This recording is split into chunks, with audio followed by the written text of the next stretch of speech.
Let's jump on in. Welcome everyone to today's webinar on productive money conversations in family enterprise. We're excited to have you with us today and excited for this conversation. We've been looking forward to this. For your participation, you should know that all the functions are available via the toolbar, which is probably at the bottom of your screen. You can submit questions for the presenters at any time during the program using the Q&A portion of the interface. So drop those in. We will have time allocated for questions at the end of our session, and we may pick them up as we go along if it pertains to the topic that we're talking about. We also really look forward to your feedback at the end of the session. So right as soon as the program is over, you'll be invited to fill out a survey, which helps us to plan for future programs. So a moment or two of your time to provide that feedback is really welcome. You should also know that we are recording today's program. It will be provided within 48 hours via email to you if you've registered. So watch out for those within the next couple of days. If something happens and you don't receive the recording, by all means, please do reach out to us. We're happy to follow up. We also send some additional resources and readings that might be helpful on the topics that we discussed today.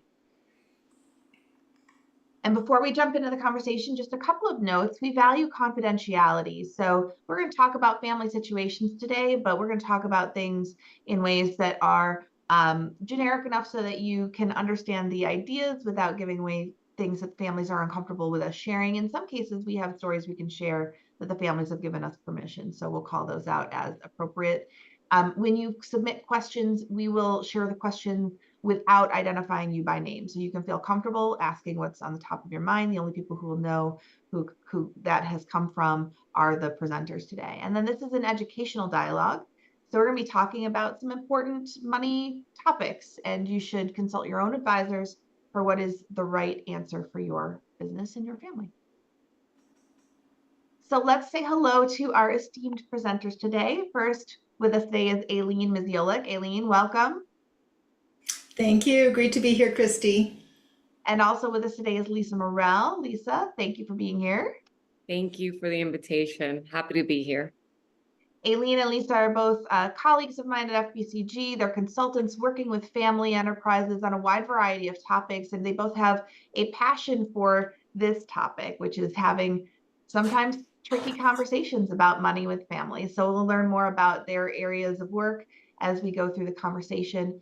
My name is Christy Data. I'm the president and CEO of FBCG, and I am your moderator for the day. So with that, let's get into the conversation. Today in our topic, we're going to talk about some key areas of talking about money with families. And we know that there are certain myths, certain beliefs that may get in the way, that may make it challenging. We also know there are skills that families can build. We're going to talk also about specific examples as we go through from some areas that often come up in families. Specifically, we're going to talk about compensation. We're going to talk about questions of inheritance, and we're going to talk about equity. So we're really looking forward to our conversation today. To get started, this discussion is really coming out of, as I noted, the shared passion you guys have for helping families have these challenging conversations. You've both recently written articles with guidance on how to start conversations like this. Let's start with, why are money conversations so hard? Lisa, do you want to kick us off? Sure. And, money conversations can be very hard to have on a personal level, on a family nuclear level. And when you talk about family enterprises, they're often so much more than just about money, right? When we talk about money, we often talk about so many different aspects or many different things. And in our experience, helping families talk about money in a way that is constructive, we find that talking about money is often talking about something a lot deeper than money. And also, one of the dilemmas and one of the challenges that we often face when we're a family that either own and operate a business or that own assets together is that we are faced with a dilemma about how do we reconcile the fact that we're both, that we're a family and that we're a business at the same time. And, that oftentimes this is meshed together. we haven't had the opportunity to kind of reconcile both. And we call this, the family business meatball stage, where everything is kind of mixed together. And as a family, we're looking at ways as how can we talk about both? How can we talk about what we like to call being a capitalist at the business and at the same time being a socialist at home? Because they're two very different mindsets. When we talk about money and the aspects that we're going to highlight in our webinar today, we're talking about many different things. And some of them are on a family mindset, some are on an ownership mindset, and some are in a business mindset. And one of the first things that we find challenging is being able to reconcile and also differentiate those conversations. And I hope that we can get into today some tools that can help with that. That's one area. Aileen, what's another that you see in which we have some dilemmas? Well, I think the greatest challenge around money is that there are two sides to it, really, and there are many complexities associated with them. So one side is the numbers side, the technical side, understanding the world of money and the impact of certain decisions on our businesses, in our personal lives. That's one aspect. Where to invest? There's a certain amount of proficiency we need from a financial literacy perspective to have good quality conversations. On the other hand, money is also deeply personal. So like you said, Lisa, it's about relationship, and it's about our relationship to others, but it's also about our relationship with ourselves. And a lot of identity issues and agency issues come up with when we start thinking about money and how we're making decisions. So, we talk a lot about the 3-circle model, but there's a 4th circle, and that's the individual. So it's the family, but it's also the individual. What about me in this? Not just what about the family? So we've got to talk about all those things. And of course, there's a lot of complexity there. Absolutely. So I think you've hit on some of the opportunities, some of the challenges, and your advice in many ways is to find ways to push past the awkwardness, to push past the fear, find these entry points into conversations. So why do you think these conversations are so important? Well, we need to be able to have ownership over our financial situation in order to feel a sense of well-being. Families are naturally interdependent, and there's a large part in a family business of money and financial discussions that require a lot of input from different family members, because what affects one person individually can affect the whole system. The ownership, the business system, the management system, and the rest of our family members. So it's really important that we take ownership over that, align our decisions with our values, with our sense of self, and our sense of purpose in life. So that's one thing.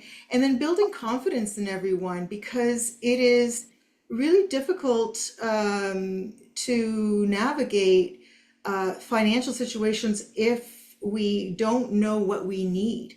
And so we need to have the confidence that we have, like I said, a certain level of understanding about what we need and what's more than we need, for example.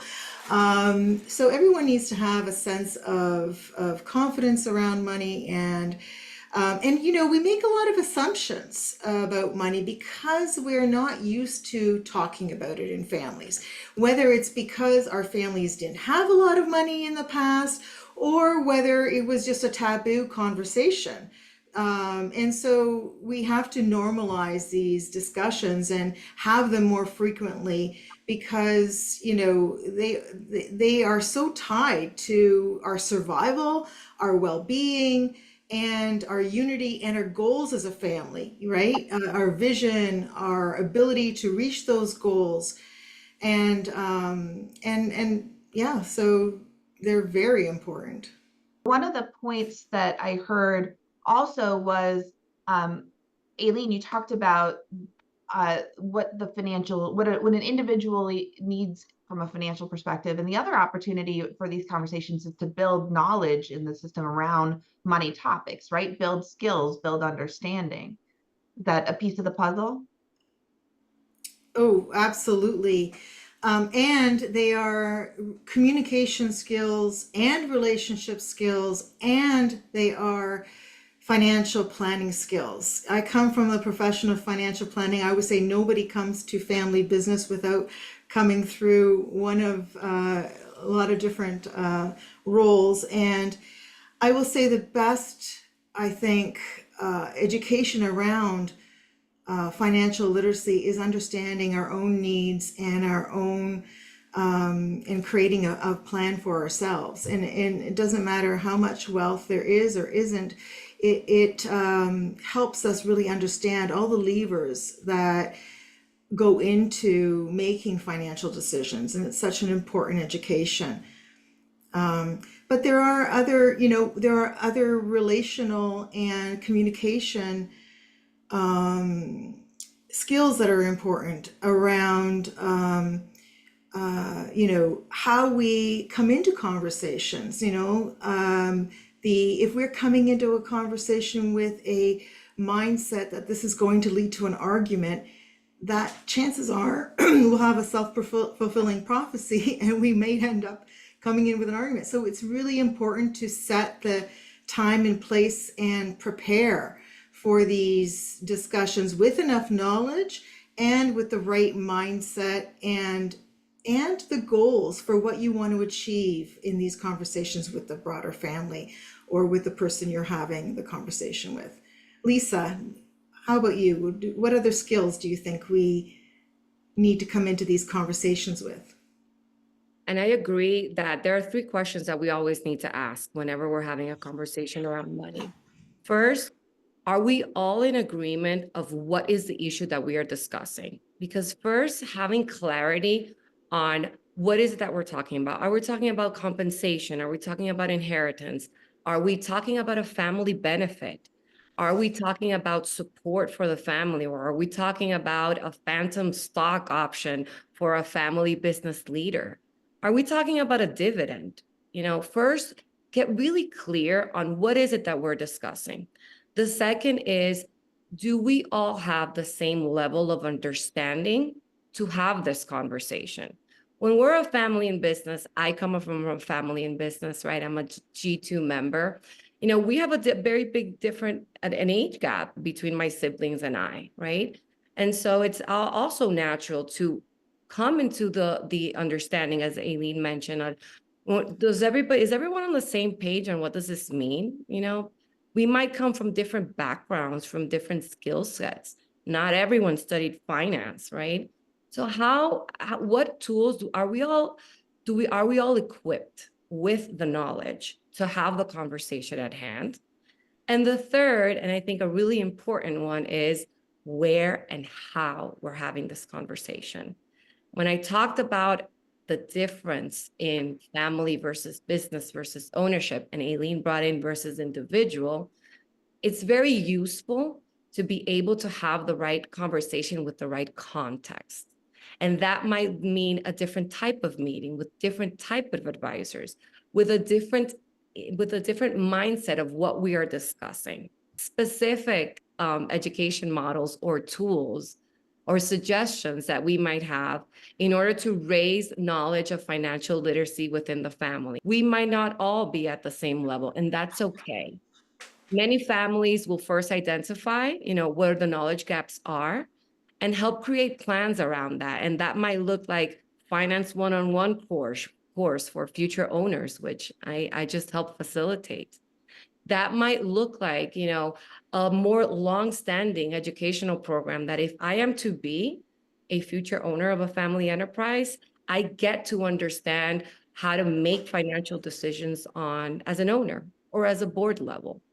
These are all, and there are so many resources. I'll let Aileen, that I know has many under her belt, also add to this. There's so many resources today online, facilitated, that families get to tap into. And in our experience, it's created the process to access them.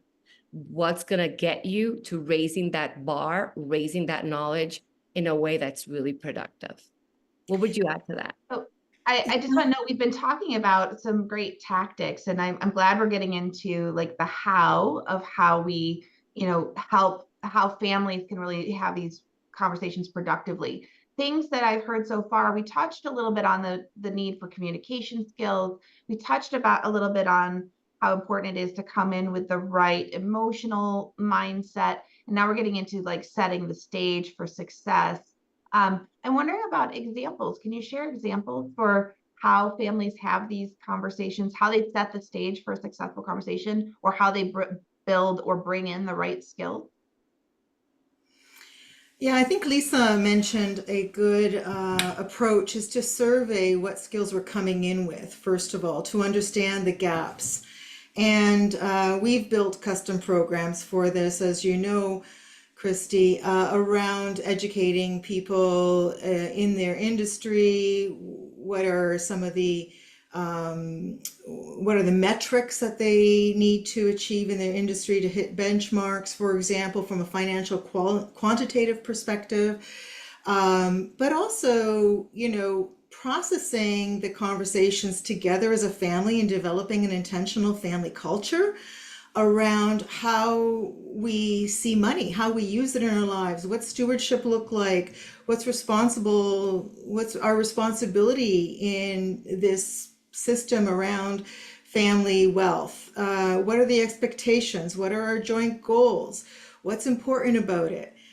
These are building culture. So you want to create the capability to make good decisions, but they have to be made together often in family business, especially because they're, as we said, we're so interdependent. So we need to have the ability to understand them, and we need to have the ability to discuss them without, and use conflict wisely there. When there is a rub, to unfold it together and to get to a place of shared understanding and shared meaning about what the money means for us, what is the right approach to take with it, and to put some policies in place sometimes that help create clarity in anticipation of some of the challenges that we will have, and the discussions and decisions we'll have to make about money in the future. And as an example of that, I appreciate that Aileen brought forth the word conflict, because so often we fear having conversations around money as a family enterprise because we fear conflict. And so I'll share an example of a family that was in the thick of it, right? A sibling team was really grappling and had a communication breakdown around a discussion about buying and selling shares of the family enterprise. And as they described the process to me when I came in was, we've really not really talked about this before, but it was really important to get this done. And we have two siblings that are part of the business, have led the growth of the business, and two that have not, that have been, active shareholders, but have not been a part of the business. And, a lawyer came in and put together a great document that was really extensive, that I don't think everybody understood what it meant. And the buy and the share provisions and the valuation of that was interpreted in a way that caused some family members to feel very hurt. And that led to, a communication breakdown in a shareholders meeting. And then we're stuck with, what do we do now? And in that case, a year later, in which the siblings have really come aligned and understood first, what's the intention? What are we trying to preserve? What's important for me individually? What's important for us collectively? What does this mean? What is my perspective and my understanding of it? They've been able to actually even revise that clause and take a look at that clause in a way that has worked for them. And what for many of them thought that it was going to be, oh my goodness, I can't believe that we're going to open this Pandora's box again. It actually turned out to be what has brought them closer as siblings, what has strengthened that business, and that what has allowed them to build really important foundational skills for other conversations that are continuously going to be had when we share assets together, when we are stewards of wealth. it's an interesting reflection, Lisa, because I think what I heard in that story was, we had a conversation, it didn't go as well as we would have liked. And then at a later time, we went back and really got to the root of the challenge. And there was a shift in their ability to do that by setting the stage, as we've said, for a good conversation. But also, then it sounds like they really dove deep and revisited a topic that nobody wanted to revisit because that was a core issue that they needed to address. It takes courage because in what they discovered, that this conversation about evaluation or a share back was not about that. It was about my role in the family enterprise, feeling secure and safe, recognition about, performance of others, and a bigger conversation about, are we going to be able to do this together? And do we want to? And it wasn't imposed, it was created. And that allowed for that conversation. And Aileen mentioned, having these communication skills often doesn't come naturally. We haven't been trained at this. The good thing is that when we approach money conversations with the right tools, those conversations can be had in a productive way. So let's go on and dive into some more examples, because I think people probably have conversations in their own families they want to learn more about how to have.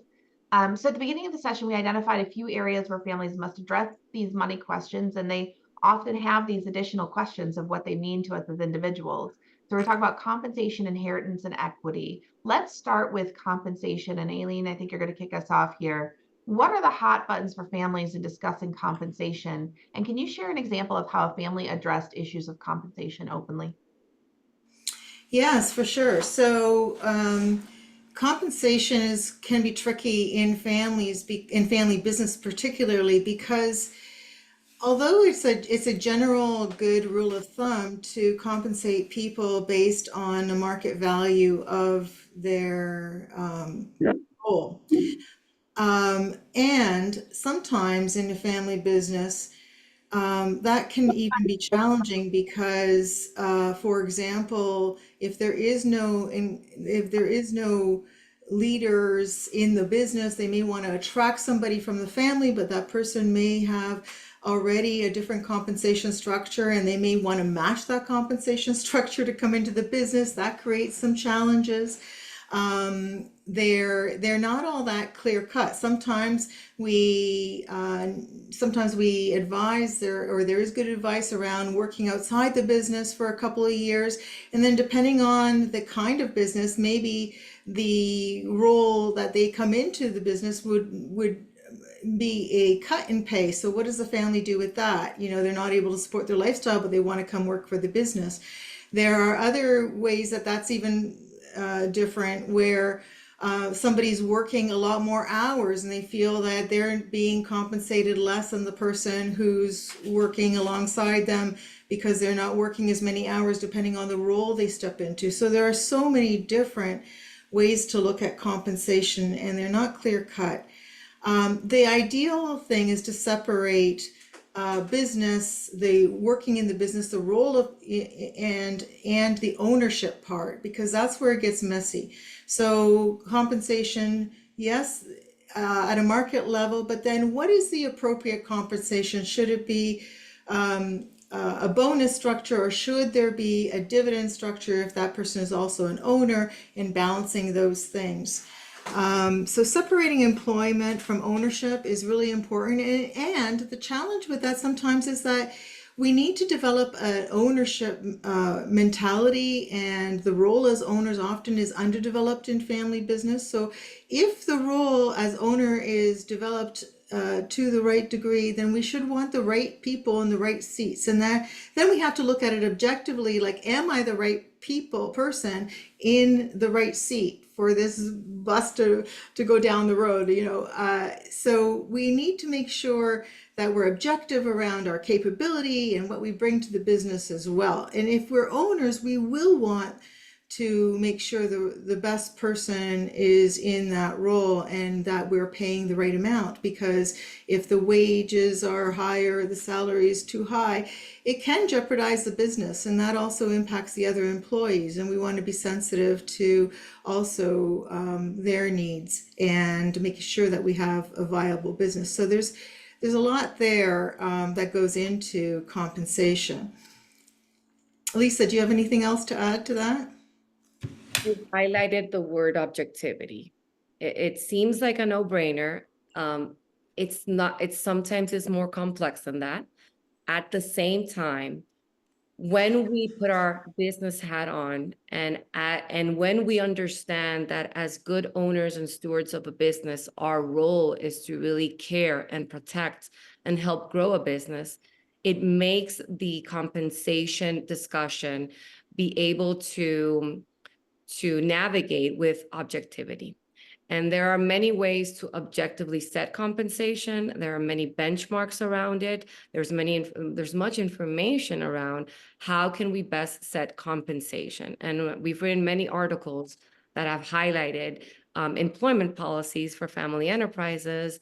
We recommend that you take a look at those. There are no best practices. There are the good and the right practices for your family enterprise. That being said, around compensation, I think there's general agreement that setting compensation in an objectable and fair market approach is a good practice for family enterprises. I'll give you an example as well where this can get tricky. When there's always this, in family business, often there is this desire to be able to help family members. And so sometimes when we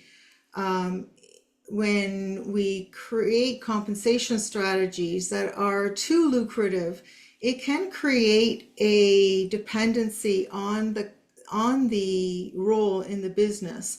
And this can be difficult if someone has built up, for example, a lifestyle that they would not be able to get somewhere else. They would not be able to get a job that would pay them the same amount of compensation. And I think that that's another example of I've worked with families where they found that the compensation strategy was so rich in this business that they couldn't make the same amount of money outside the business, and so they felt trapped in the business. And we never want people to feel trapped. We want to be able to have them look both ways and decide intentionally to work in the business or not.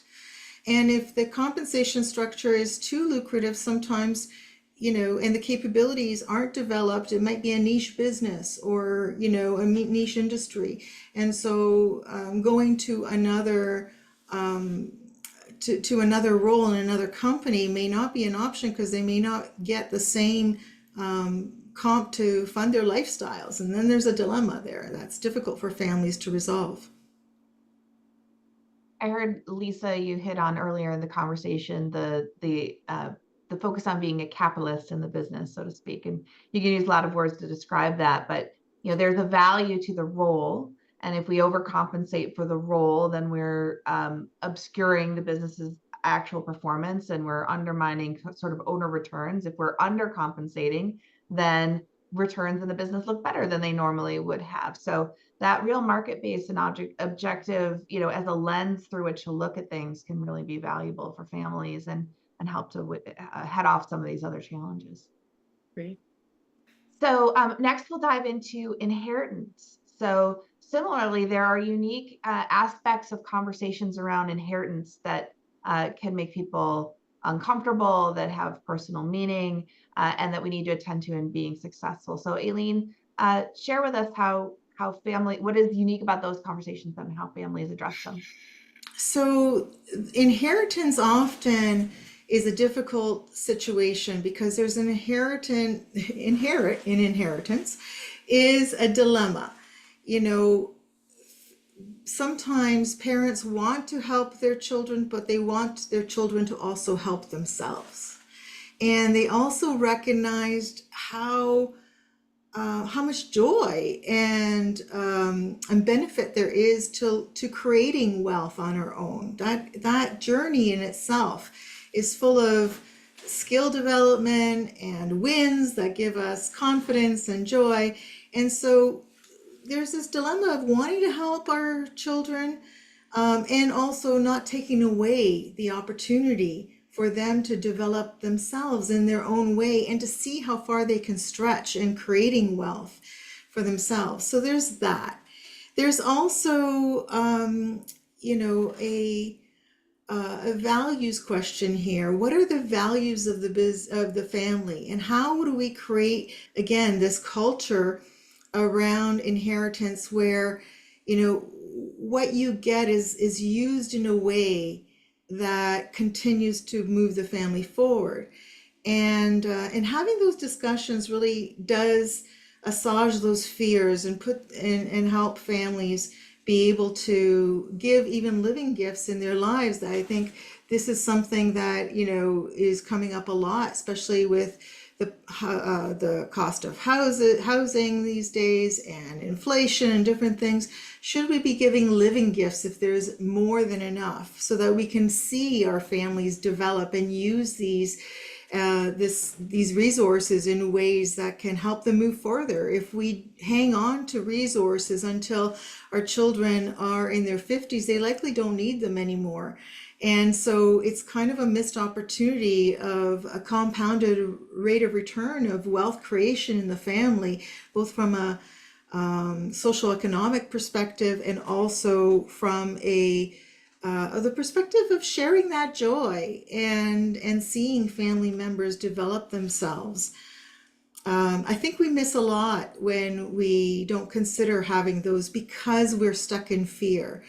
I think that adopting a learning family culture is the most important thing here. Let's talk about our values. Let's talk about how we can use this money creatively and constructively to evolve our family and help those around us and our communities, because that money, if it's not being put to use to develop human capital and the capital, social capital in families and in our communities, it could be a missed opportunity altogether. That it'd be a shame to have that. So, and in other families, they are worried that there's a sense of entitlement. So again, we have to come to inheritance with an array of understanding and have the conversations early and often, so that we can build a family culture where passing money from one generation to the next is a positive thing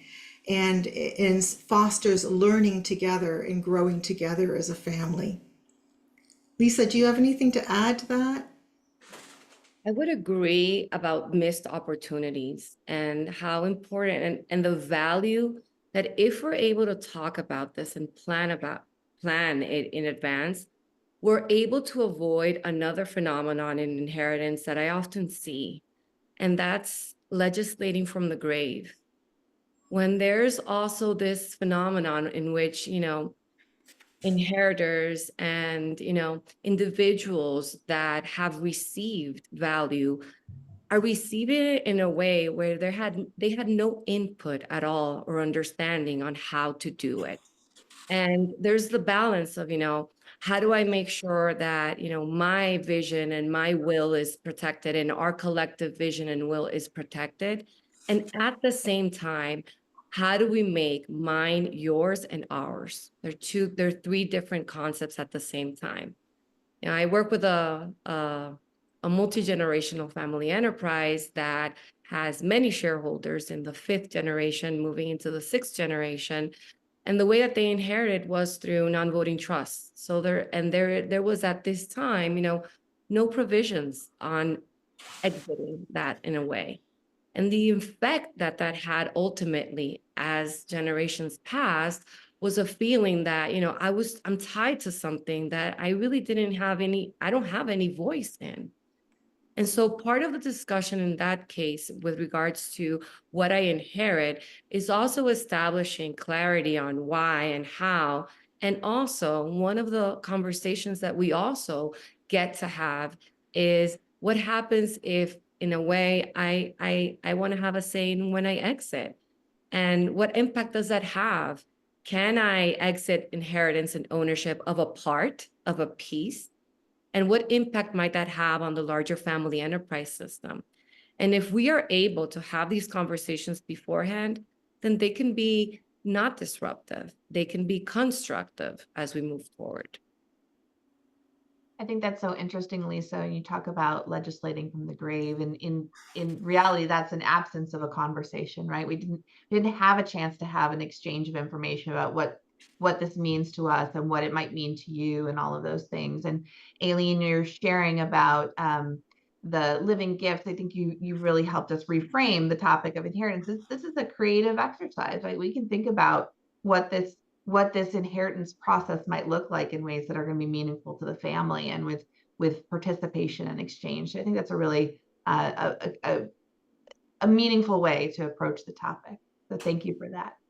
I'm going to remind everyone that we're going to go to Q&A in a few minutes. So if you've got questions, by all means, now's the time, drop them in the question box. We're going to go on to our next topic to cover today, which is equity. Equity being another area where there's often a lot of conversation. It can be tied to inheritance, can be tied to compensation, but it's also its own set of ideas and concepts. Lisa, what do you see in terms of families? What are the challenges and opportunities and conversations around equity, and how do you see people succeeding in those conversations? So when I hear the word equity for this conversation, I'm going to define it as the equity of shares of either an operating business or an investment portfolio or a family office. And when we talk about equity, one of the first things that we like to define is the notion of stewardship, is being a good, active, and involved shareholder is becoming really a steward of wealth, a steward of what that means. And some of the challenges that I see around equity is the conversation of when is that role going to activate? When do I become a shareholder?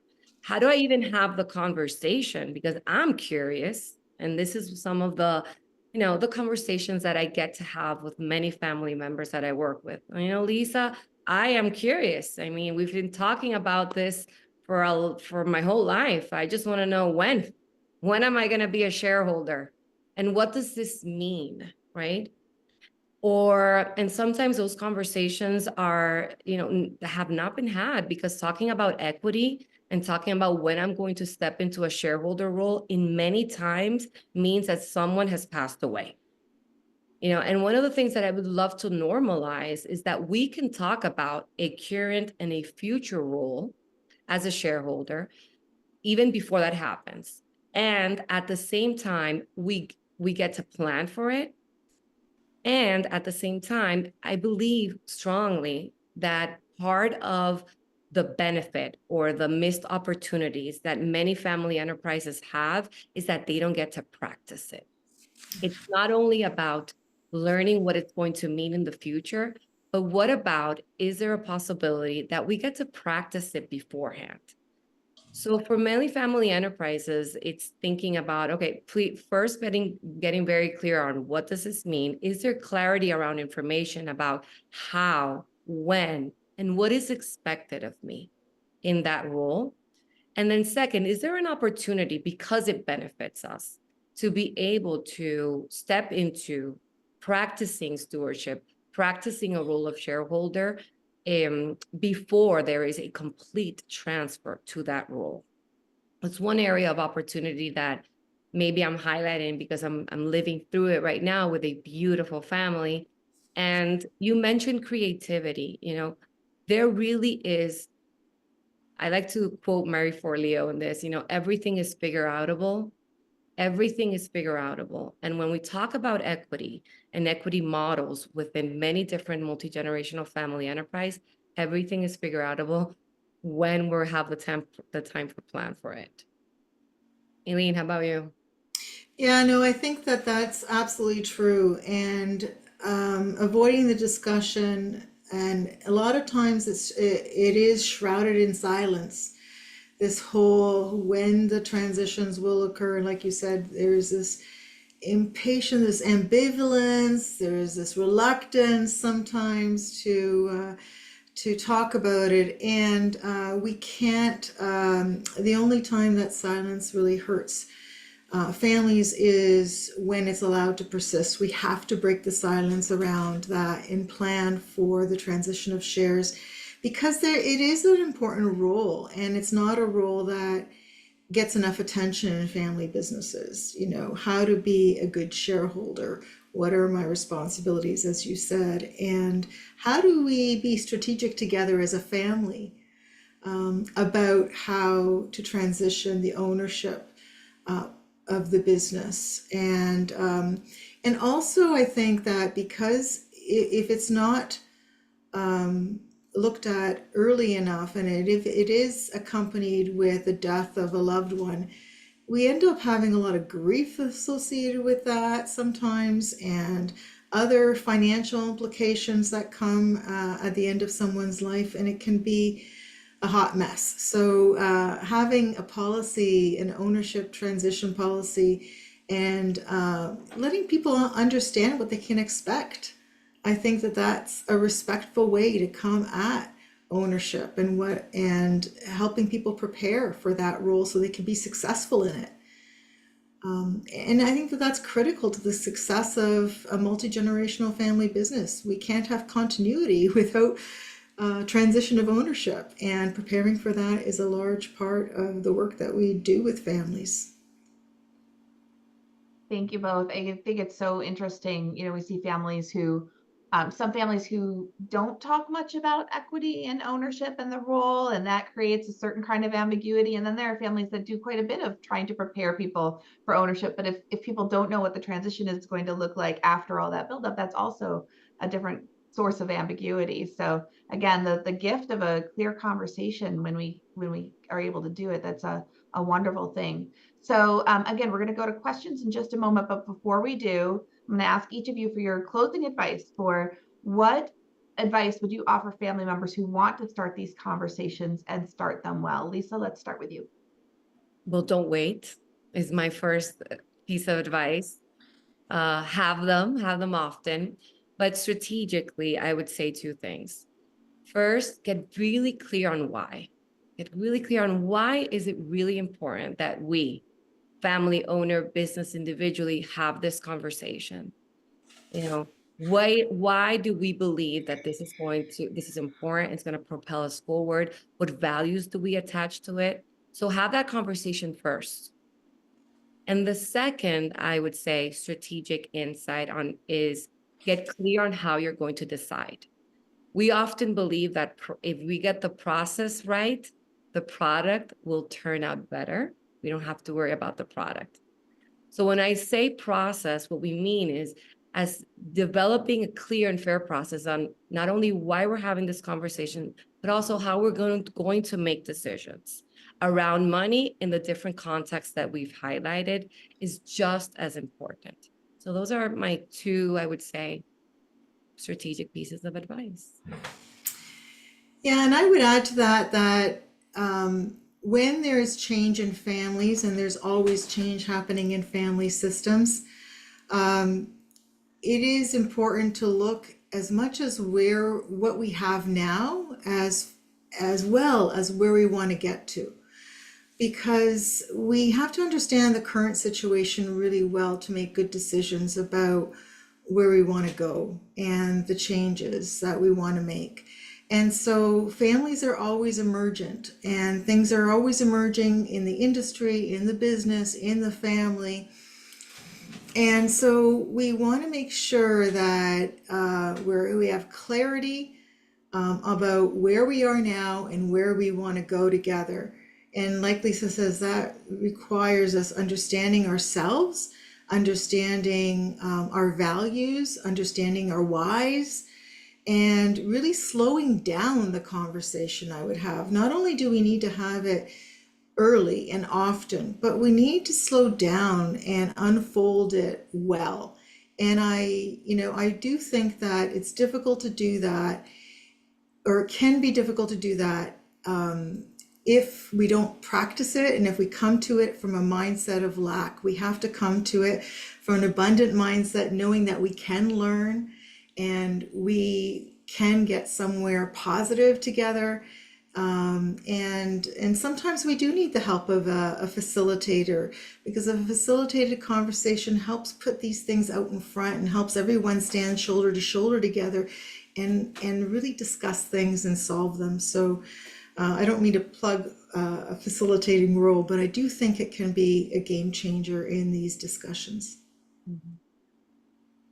It almost seems to me that the more uncomfortable it is for us to have the conversation, the more patience we need to have with it.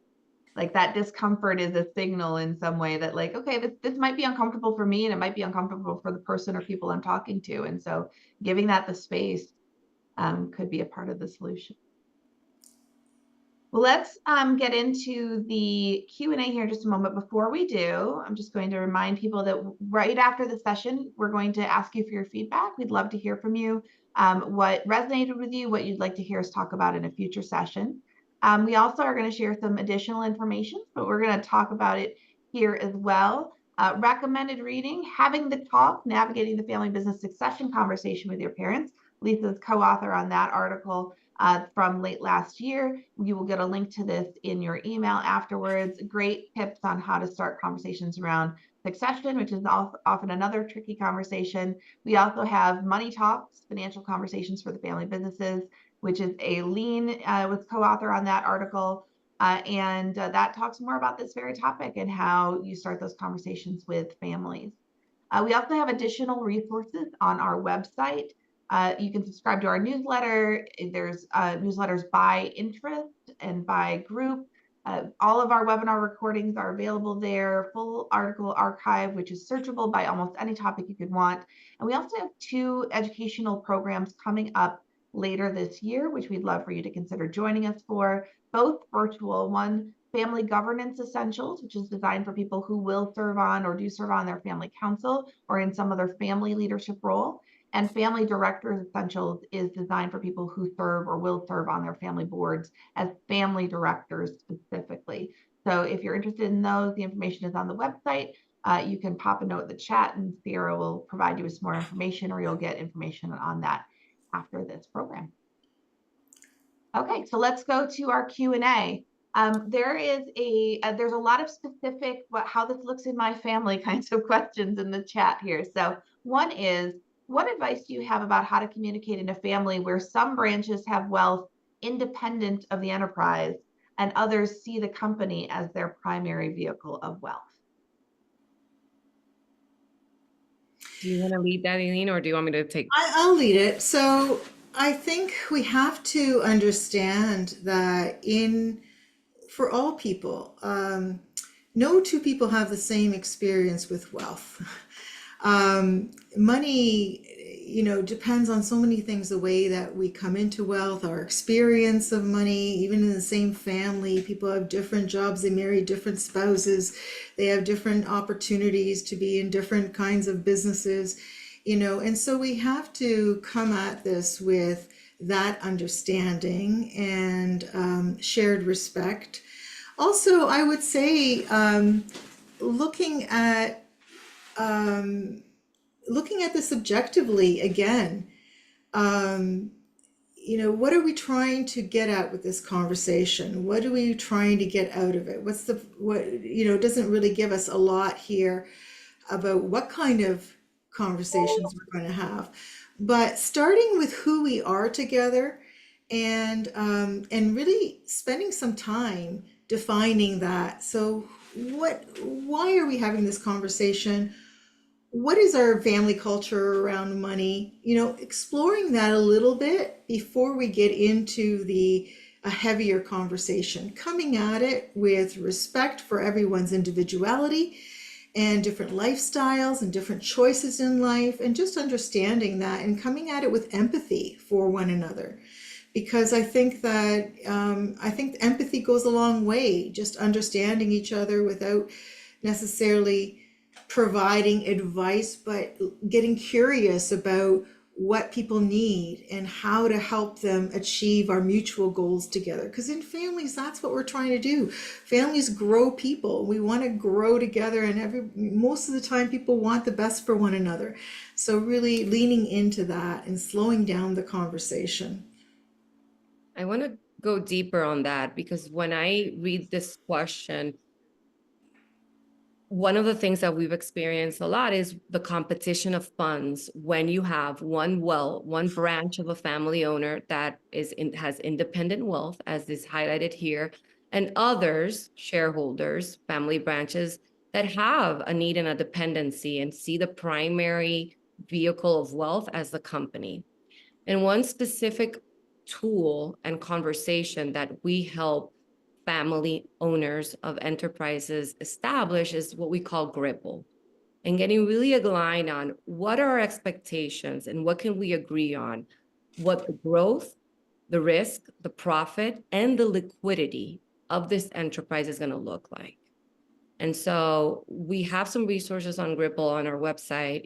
We've written a lot about this, but it is highly valuable when you have this difference of needs and expectations, that when you own assets together, you're able to establish, especially as you highlighted, that liquidity part of it, and then have alignment on, are we all in agreement of what is expected to be the liquidity of this enterprise moving forward? Thank you both. We'll go into the next question. The topic of equity and the question of when sparked an additional question here. So if you're talking to a next gen member who wants to ask that question of when, what is a good way to approach that conversation? Oh, I can lead that. If I have questions like, is there a family council? Is there a place in this family enterprise where you're actively talking about preparation of the next gen? And if you don't have that, that would be a great place to start, because, part of what, families really get to plan is, conversations around the family equity and the future shareholder role. And so voicing that through the appropriate channels is going to be important. And so start with talking to who that equity is going to come from. And is there and not only focusing it on the individual, on, it's my question, but is it a collective question? Should all future shareholders be able to have information and preparation about what that's going to look like?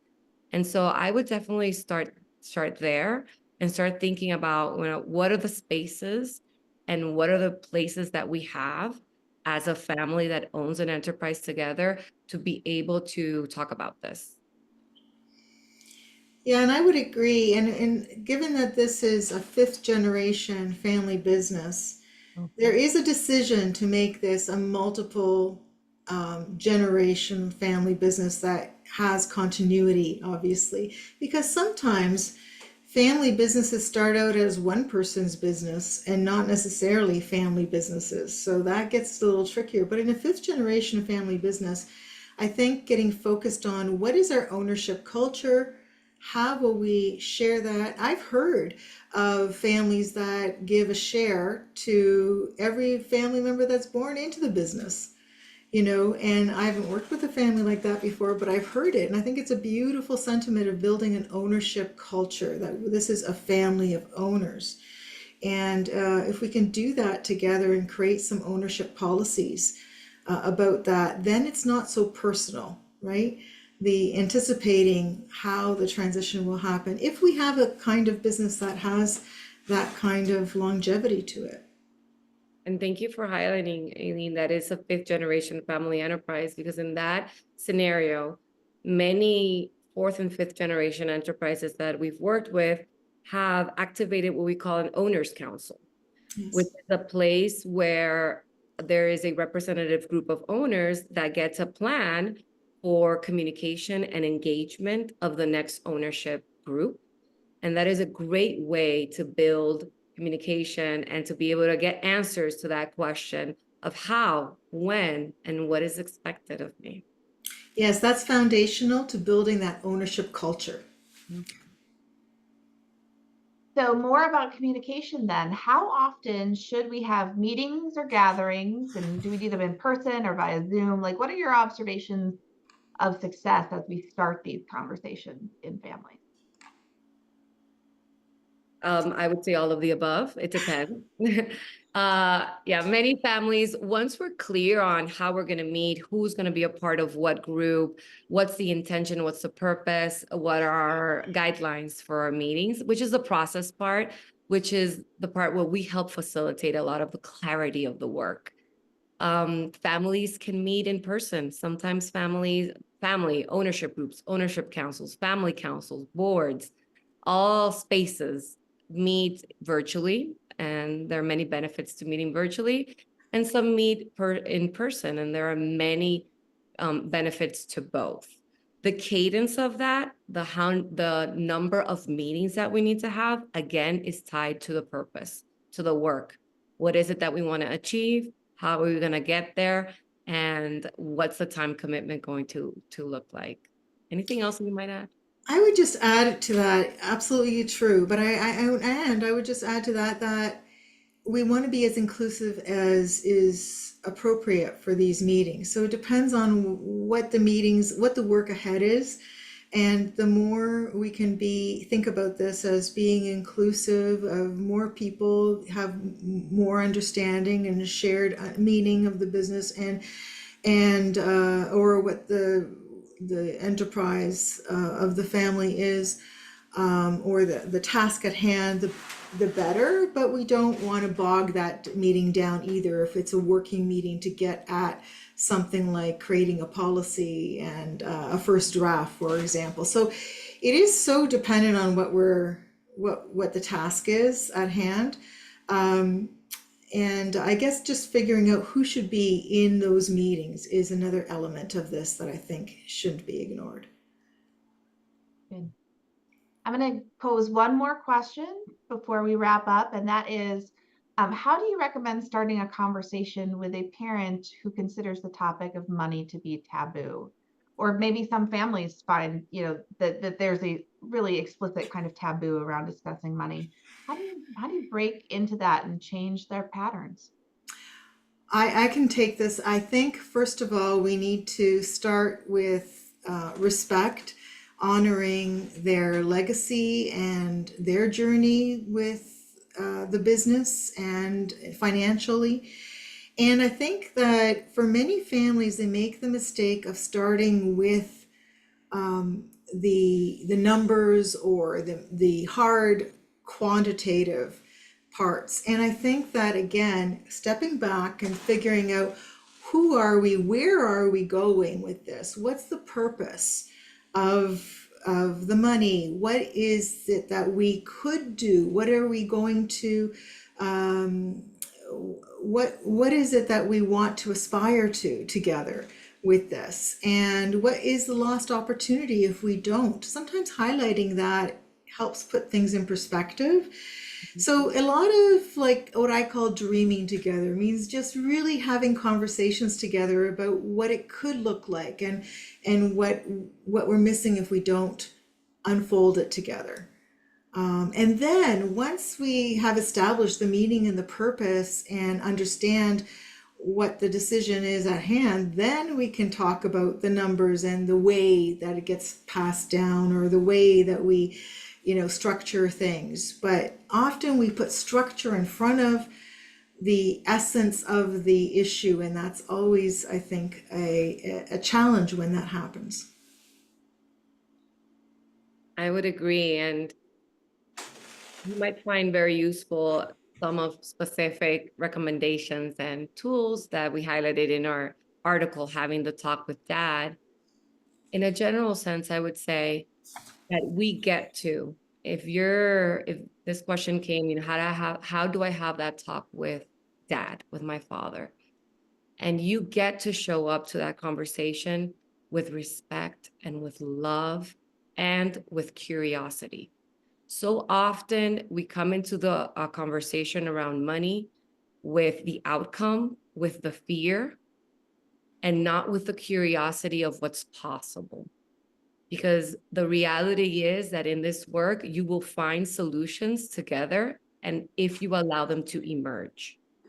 And that is when we show up to these conversations with what we call the generosity of heart, trusting that you're able to have this conversation because it comes from the right place, and because ultimately you're willing to hear and be heard. And so if you start with that intention, the impact will probably be best. Well, I think those are wonderful parting comments today, from coming from a good place, starting these conversations. I want to thank Lisa and Aileen, both of you, for being with us today, sharing from your perspective and your experiences of working with these families. Thank you both. It was a pleasure. And we would love to thank all of you in the audience for joining us today. We hope that we will see you at a future program. Appreciate your questions and your presence, and hope that you all have a great week.